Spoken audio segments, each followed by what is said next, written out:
अस्सलाम वालेकुम, कैसे हैं आप सब। उम्मीद करती हूँ सब ठीक ठाक और खैरियत से होंगे। हाँ जी, आज हम बना रहे हैं झटपट किस्म का सालन। गर्मियों के मौसम में किचन में खड़ा होना बहुत ही मुश्किल काम है ख़वातीन के लिए, तो उसके लिए सबसे आसान तरीका मैं ये वाली सब्ज़ी आप बनाइए। तोरी की सब्ज़ी सिर्फ काटने में आपको थोड़ा सा टाइम लगेगा, उसके बाद आप इसको चढ़ा दीजिए और भूल जाइए 20 मिनट के लिए।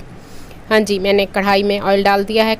ऑयल के साथ ही मैंने इसमें तोरियां काट के डाल दी। आधा किलो हमारी तोरियां थी। 2 बड़े साइज़ के प्याज हैं जिन्हें बारीक मैंने काट लिया है। 1 बड़े साइज़ का टमाटर और 2 हरी मिर्चें, वो मैंने डाल दिया है। नमक थोड़ा सा डाल दिया है, आप अपने टेस्ट के हिसाब से डालेंगे।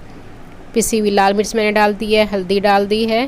खुश्क धनिया इसमें डाल दिया मैंने। ये सब आप अपने टेस्ट के हिसाब से डालेंगे। और थोड़ा सा सफ़ेद ज़ीरा मैंने इसमें डाल दिया है। बस बेसिक मसाले हैं। और एंड में थोड़ा सा मैं गरम मसाला साबित डालूंगी, जिसमें थोड़ी सी 2-3 काली मिर्चें और 1 लौंग होगा, छोटा सा टुकड़ा दालचीनी का। बस सफ़ेद ज़ीरा हम पहले ही डाल चुके हैं। बस अब इसमें कोई पानी नहीं डालना और हल्की आंच पे हम इसको 20 मिनट खड़ा कर देंगे। दरमियान में 1-2 दफ़ा मैंने इसमें चम्मच हिला दिया था।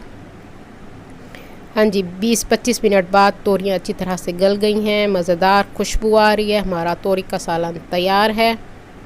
ऊपर हम डालेंगे इस पर हरा धनिया कटा हुआ, और अगर आप चाहें तो पिसा हुआ गरम मसाला भी डाल सकते हैं। मैंने थोड़ा सा साबित डाला है। काली मिर्चें और 1-2 लौंगे मैंने इसमें डाल दी हैं। जो लोग न्यू हैं मेरे चैनल पे वो जल्दी से मेरे चैनल को सब्सक्राइब कर लें। मेरी वीडियो को लाइक और शेयर ज़रूर कर दिया कीजिए अपने फ्रेंड्स एंड फैमिली में, और साथ बेल आइकन को भी प्रेस कीजिए ताकि हर आने वाली न्यू वीडियो का नोटिफिकेशन आप सबको मिल सके। उम्मीद करती हूँ आज की रेसिपी पसंद आएगी। अल्लाह हाफिज़।